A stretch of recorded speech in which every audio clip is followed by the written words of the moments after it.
If you live in the West, chances are there's no public holiday for Eid, and if you're a student like me, you're probably writing a final exam on Eid or on days surrounding Eid. Assalamualaikum everybody, my name is Alia and welcome to Alia Diaries. In this video, I will be talking about 4 reasons why I do not feel like celebrating Eid. First reason is that I'm currently exhausted from final exams. I had an exam yesterday, the day before, an exam today on Eid, and another exam in 2 days. I have been working extremely hard on my exams. I am cramming because I'm a last minute person. I am sleep deprived and I was fasting as well. So I was extremely exhausted preparing and writing these exams. And when you're in that state, you really don't feel like celebrating. You don't have the excitement of Eid. The second reason is that I don't have family here to celebrate Eid with. So because I'm an international student, most of my family is back home in Dubai. I don't have my mom making biryani for me, or sheer korma, or having guests over, or hearing the azan and going for salah and Eid prayer. I don't have any of that. Now, if you guys know me, you do know that I have my brother with me, alhamdulillah, but he was just playing games with my other siblings in Dubai. So I was literally just left out. The third reason why I didn't feel like celebrating is because I personally did not feel like I achieved all of my goals in Ramadan. I didn't feel like I did enough, and so that personally made me feel like, hey, how can I allow myself to celebrate? Because the entire point of Eid is to celebrate your hard work and effort during Ramadan. But because I did not reach the goals I wanted to, at least my Islamic goals, I felt like I shouldn't be given the privilege to really celebrate Eid. Number 4, believe it or not, and I'm gonna get a lot of hate for this, but I felt like celebrating Eid was a waste of time, or just celebrations in general. It's not toward Eid. I'm the kind of person that feels extremely guilty if I'm taking breaks or if I'm enjoying, especially during exam season, then that is not okay. So those are my top 4 reasons of why I did not feel very excited for this Eid, why I did not feel like celebrating this Eid. I don't know if you can relate, but when your Eid is surrounded by your final exams and your GPA really matters to you, and you're like a very studious student and your professor have expectations of you, and you yourself also have expectations, when that is surrounded by the fact that you don't have a lot of family with you, you're sleep deprived as well because you've been working so hard, so you don't even wake up for Eid Salah, and so it doesn't even feel like Eid. You don't have that fancy food, you don't have the guests, you feel guilty that you didn't do enough in Ramadan, so why should you even celebrate? And if you're someone like me who feels guilty that you're wasting time by celebrating, when you combine and consolidate all of those facts, it really does not make you want to celebrate Eid. It really does not give you that excitement.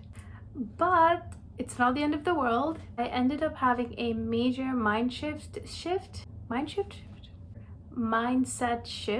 Jeez, that's a tongue twister. Okay, so this is the part where I'm giving therapy to myself. So the guilt of not doing enough. What does doing enough even mean?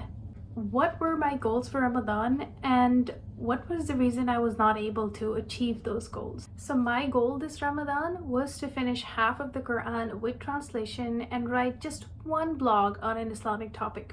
But what did I end up doing? A lot. And I just realized that once I started conversing with my friends and family. Majority of my time was going into doing things for the family, studying. And for those of you that don't know, I also have my own startup, alhamdulillah. So I was busy with pitch competition applications, some scholarships. In terms of what I was doing for the family, I was applying for a bunch of different visas. So I applied for my mom's and sister's Canadian visit visa because I'm an international student. It takes a lot of time and effort to apply for visit visas. I might do another video on the whole process. I also have 3 older brothers, and for one of them that I live with, I was also applying for his work permit extension, his permanent residency application, and also his US visa because he has some program that he has applied to and he needs to go to the US for that. So I was doing all of these visa application things, which are extremely time consuming. I was also trying to educate myself on hot topics like homosexuality and transgenderism and Islam's perspective on that, I was obviously also attending a bunch of iftar parties and a bunch of other events where I was speaking, etc. So it's not like I was not doing anything and I was like not productive during Ramadan. I was doing things, just not Islamic. And when I really thought about it, I realized that worship is not just, reading the Quran and praying 5 times a day and praying Taraweeh and doing Qiyam and fasting. Like, surely you get the benefit for that, but ibadah or worship is way more than that. Doing anything for the sake of Allah subhanahu wa ta'ala is gonna give you an enormous amount of benefit, and that is considered worship. Even if you just intend to do something good and you're not able to do it for whatever reason, and I've faced this so many times, you still get the benefit. And that is just so beautiful about our religion. I have been telling myself this every single Ramadan, that studying and doing things for the family, these are all things that will still be rewarded for. But it's like I have a conflict in myself where one part of me is like, no, you're supposed to gain Islamic knowledge and do your taraweehs and qiyams and read the Quran and all of that stuff. In addition to all of these other extra things that you're doing, you should be able to do both of them. You should be able to balance them. Why are you not able to balance them? I'm just a little hard on myself, I guess, but that just leads to burnout. Not just burnout, but it also leads to guilt. And I think it's so important to be real with yourself and real with what you can achieve, and just have the right intention. If you have the right intentions to support your family, to have success, etc., everything for the sake of Allah, then inshallah you will be rewarded. So don't feel guilty. I'm telling this to myself as well. You're doing the best. Allah subhanahu wa ta'ala, He sees you, He hears you, He knows what is in your heart. The fact that you're feeling guilty is a good sign. It shows that you want to do more, you feel regret, you want to ask for forgiveness, and these are all great. If you were not feeling these things, if you felt content with what you achieved, then you would not be ambitious to achieve more. You wouldn't want to do more. And so having these feelings is positive in a sense. Just don't have too much of it. And obviously these experiences, they make you learn, they make you do better. You're not perfect, you make mistakes, God knows it, and as long as you ask for forgiveness, you're good to go. You're even going to be better for next time, inshallah. An amazing friend of mine also mentioned and reminded me that studying with so much difficulty and struggle is actually a form of jihad, which is striving or struggling in the path of Allah. Jihad is like one of the things that gives you so many good deeds. It's not just a form of ibadah, but it's also a form of jihad, which is just beautiful. Moving on to the part about feeling guilty for celebrating and feeling like it's a waste of time.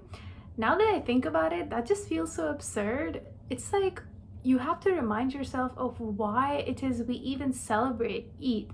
What is Eid? Obviously, one of the reasons is to reward yourself for all of the hard work during Ramadan, be it direct forms of worship, like reading Quran and fasting and things like that, and also all of these secondary things that you have been doing on your day-to-day life. The very fact that you've just been fasting between 16 to 18 hours a day is itself commendable enough and deserves celebration.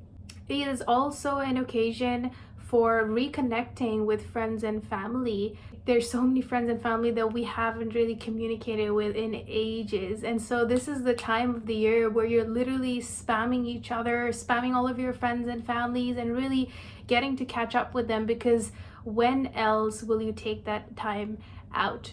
Eid is also the time where you're really allowing yourself to just sit back and relax.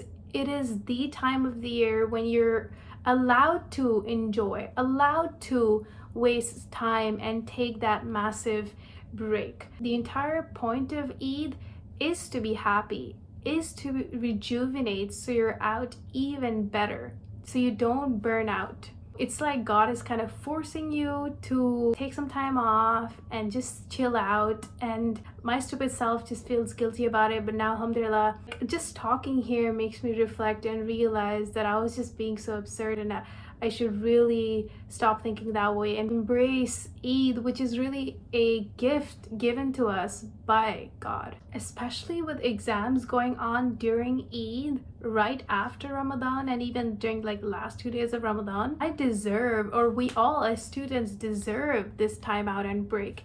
Even if it's for a little bit, even if you're just dressing nice and putting the perfume on, heading out for a few hours and meeting your friends, eating something nice, all these little things, take that time out because it will help you do better in your exam. So who am I to deny, and who am I to say no and reject it and feel guilty about it? I can do that when I'm wasting time on Instagram, but not on Eid. On Eid, I'm allowed to watch anime and just do whatever I want, which just feels crazy, right? The point about not having family around, that's a lie. I do have my brother, so I can just force him to watch anime with me, or play games, or just listen to me rant, or help me edit this video. I still have the opportunity to talk to my family back in Dubai and extended family as well. In the age of phones, etc., there's really no excuse to say that you're away from family.